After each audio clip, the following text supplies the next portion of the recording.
history and culture during the Japanese occupation?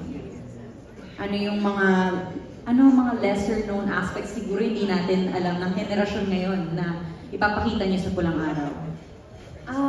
Siguro ang natutunan ko po at na-discover ko habang ginagawa ko itong Pulang Araw ay yung misunderstanding between yung lahat ng mga bansang naglalaban-laban, na parang naunahan ng takot yung mga Pilipino.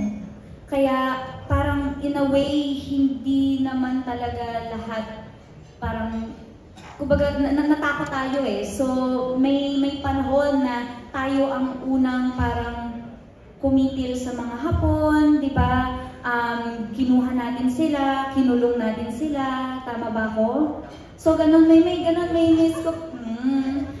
miscommunication na nangyari, misunderstanding, naunahan ng takot, andun lahat sa paano ko maisasalba ang bayan ko, ang mga tao ko, ang bansa ko, andun agad. So hindi nagkaroon ng maayos siguro na parang pag-uusap, kaya naging gera siya eh, ganun. So yun yung na-discover ko na ganun pala yun. Kumbaga kung naayos pala, na isaayos ang lahat, hindi magkakaroon ng gera. Kung nagkaintindihan lahat, okay pala, wala palang kailangan mapagdaan ng ganung hirap. Kasi bilang si Adelina, naramdaman ko yung sakit eh, na buong pamilya ko parang hindi ko na alam kung kinabukasan ba makikita ko pa sila. Ang hirap ng ganung pakiramdam, tapos kailangan mo mag-perform sa Budabil kasi trabaho mo yun. Diba? So, ganun yung hirap eh, na lahat nagsimula sa takot hanggang sa nagkaroon na ng puot, ng galit, ng lungkot, nawala na yung saya, hindi ba? Yung mga pangarap mo, hindi mo alam kung matutupad mo pa. Kaya sobrang daming take away talaga dito sa show na ito. Kaya very relevant siya until today. Yun po, thank you. Ang isa siguro sa mga hindi alam ng karamihan ay yung binanggit ni Barbie kanina, which is yung bodybuild, in short. So yun yung parang pinaka-entertainment. Yun ang entertainment industry ng mga Pilipino during that time. And ang hindi nila alam na kahit umusbong na ang gera, which is yung World War II, tuloy pa rin ang performance sa bodybuild. Yun yung kinikwento sa amin ni Direk Dom and ni Miss Suz na parang regardless kung nagpa-perform, tumunog yung siren, magbobombahan, titigil yung show. Pagtapos na, perform ulit. So tuloy ang buhay. Pinilit nila ng pinilit na ituloy ang pagpa-perform at ang buhay pinagpatuloy nilang gawin despite of the war that's happening around them until such time na naging out of control na yung gera.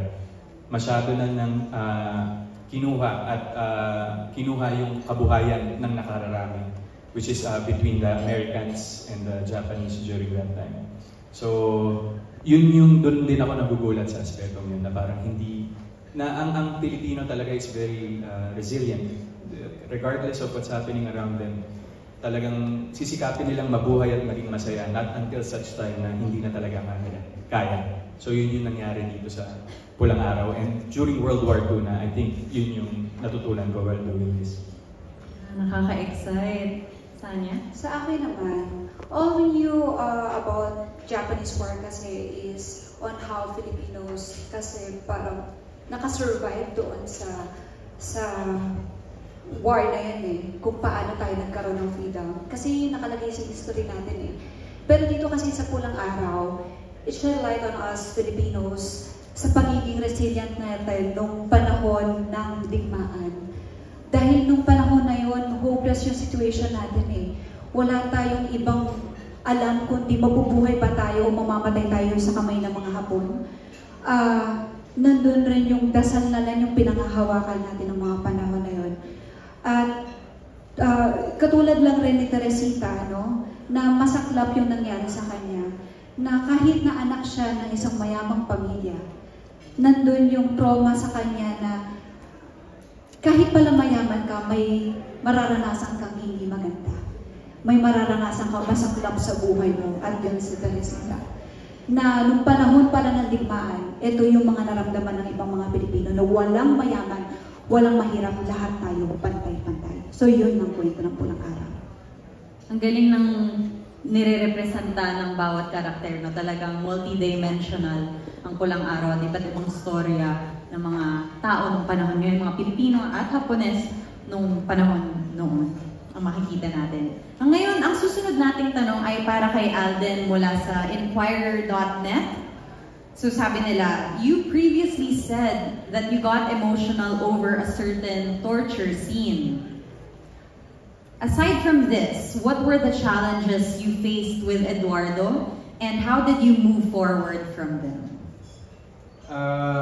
Kasi po lang kami as actors, meron po kami mga proseso na bago po namin gawin ang isang eksena, regardless po kung magaan man or mabigat yan, meron kaming prosesong ginagawa. For some reason po kasi, when it comes to the torture scenes, ginawa namin ni Miko yun. And yung sa part din nila sa kanya, which is yung sa side naman ng mga comfort women, kami kasi ay tinorture sa concentration camp ng mga Hapon sa Fort Santiago yun. So, meron kasing reality aspect yung Pulang Araw. Nangyari siya talaga eh. So, ang mahirap sa akin during that time is yung kung paano kumalas dun sa trauma.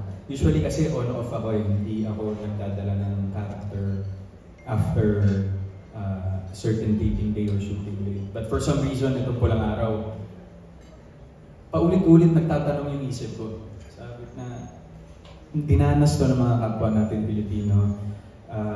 It's very emotional, it's very disturbing, and even kahit inaarte lang namin siya, nararamdaman namin yung trauma kasi yung setup, nasa, di ba nasa loob kami ng parang isang dungeon, madilim, mausok, tapos pinapahirapan kami ng mga Hapones. So, it was something that I never knew I would experience while doing Pulang Araw kasi at one point, meron tayong mga kababayan, especially our lolos and lolas or older, na dumaan doon. So, I think, kaya siguro I also consider this project as one of my most important projects for this year is because of the legacy that we will be telling, the untold legacy of the Filipinos during World War II. Hindi lang pag-arte ang ginawa niyo, kundi pagsasabuhay ng mga tunay na storya ng mga Pilipino. Okay. Sorry. Nadadama ko, Alden.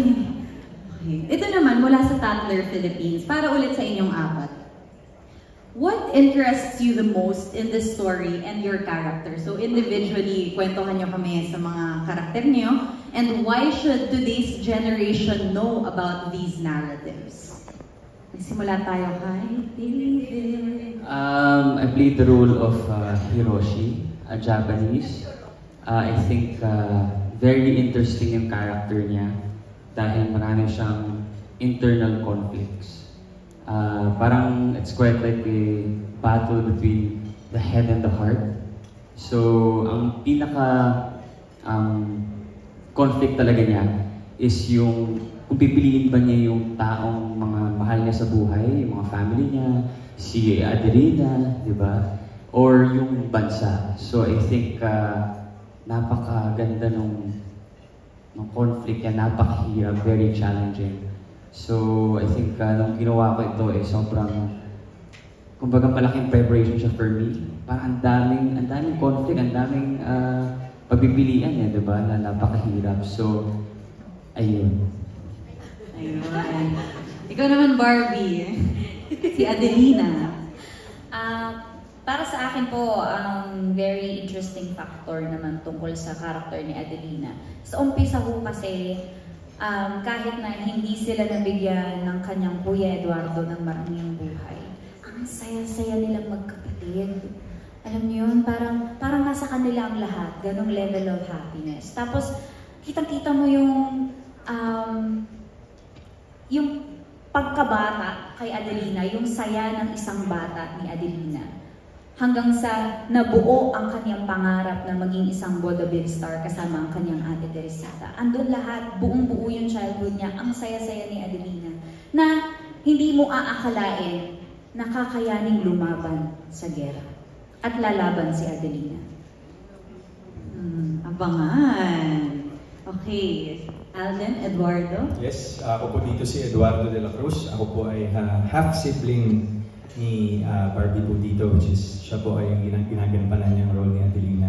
Lumaki po kami na naulila po ng mga magulang. So ako po, hindi dinisregard po ako ng aming ama at namatay naman ang aming ina dito sa storya ng Pulang Araw. So talagang kaming dalawa lang yung talagang lumaki ng magkasama. We only have each other. And of course, magkababata po kaming apat. Kasama si Teresita at si Hiroshi. Ngayon si Eduardo kasi I think siya yung representative ng mga maralita. Mga maralita na gustong lumaban para magkaroon ng magandang buhay. Sisikapin gawin lahat para mapatunayan ang kanyang sarili sa mga tao sa kanyang paligid. Ngunit yun siguro yung isa sa mga bagay na kahit kaano mo siya gustong makamtan sa iyong buhay, kapag merong dumating na mas malaki kaysa sa gusto mo sa iyong buhay, wala kang magagawa kundi sumunod sa agos, which is yung gera. So, ang nakikita kong ni Eduardo kasi yung talagang pinaglalaban niya dito is a lot of love. He fights for love. Love for his family, love for his dreams, love for the person that she wants to pursue, love for friendship. And he can't just take no for an answer. Ayaw ni Eduardo na magpasakam sa kadilimang nangyayari sa paligid niya, kaya lalaban siya. Lalaban siya kahit buhay pa ang kapalit. So ang daming instances na ang dami niyang iniwan kahit ayaw niyang iwan. Iniwan niya ang kanyang kapatid, iniwan niya si Teresita, iniwan niya ang pagkakaibigan nila Hiroshi para sumunod sa kung ano yung tama. And I think lahat tayo may ganun eh. Yung meron tayong laging pinaglalaban sa buhay na gagawin natin ang lahat ng ating makakaya para makamtan yun. Kasi yun nga yung lagi kong sinasabi. At least at the end of the day, ginawa mong lahat para makuha yun. Para walang sisihan kapag hindi mo siya nagawa. Sa akin naman, nung katulad ng sinabi ko po kanina, nung una ko pa nabasa itong script na to, talagang nagandahan ako.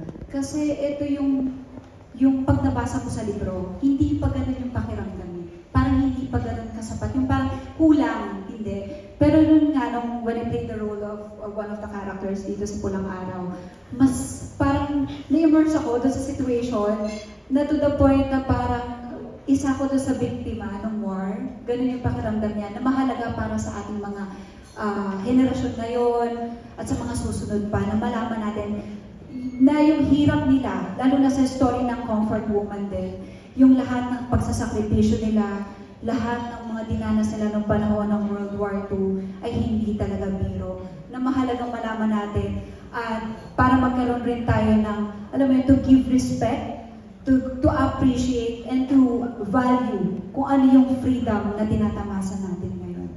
So, para sa akin, yun yung mahalaga para dito, para mapanood nila itong Pulang Araw. Maraming salamat. At